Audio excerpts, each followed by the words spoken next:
اچھا بہت ساری جگہوں پہ ہم دیکھ رہے ہوتے ہیں مفتی صاحب کہ 5 وقت کی نماز بھی پڑھ رہے ہیں، اخلاق بھی بہت اچھا ہے، دیندار بھی ہیں، حج بھی کریں، لیکن پڑوسیوں کے حقوق آپ صحیح ادا نہیں کریں.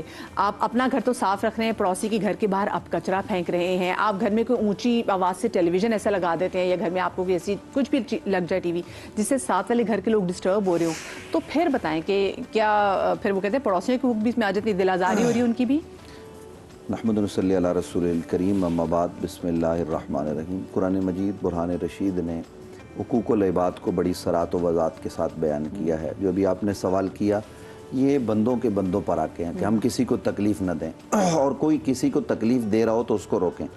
قرآن مجید فرقان حمید کی سورہ ماعون ہے. ارأیت الذی یکذب بالدین فذلک الذی یدعو الیتیم ولا یحض علی طعام المسکین فویل للمصلین الذین هم عن صلاتهم ساہون. یہ صلاۃ کی بات بعد میں جا کے کی جا رہی ہے، پہلے بندوں کے حقوق بیان کیے جا رہے ہیں. آپ ذرا اندازہ لگائیں کہ ابو جہل نے یتیم کو جو اس کی کفالت میں تھا، اس نے ذمہ لیا ہوا تھا، اس نے دھکے دے کے نکالا. تو لوگوں نے کہا کہ تم نبی پاک صلی اللہ علیہ وسلم کے پاس جاؤ، مکہ کا دور ہے. تو ان کا خیال یہ تھا کہ جب حضور آئیں گے تو حضور کا معاذ اللہ مذاق اڑایا جائے گا.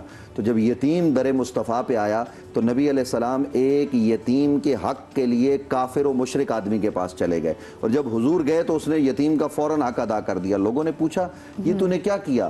اس نے کہا میں اپنے آباء و اجداد کے طریقے سے پھرا نہیں ہوں، لیکن نبی علیہ السلام کو دیکھ کر اس پر ایسی ہیبت طاری ہو گئی کہ وہ دینے پر مجبور ہو گیا.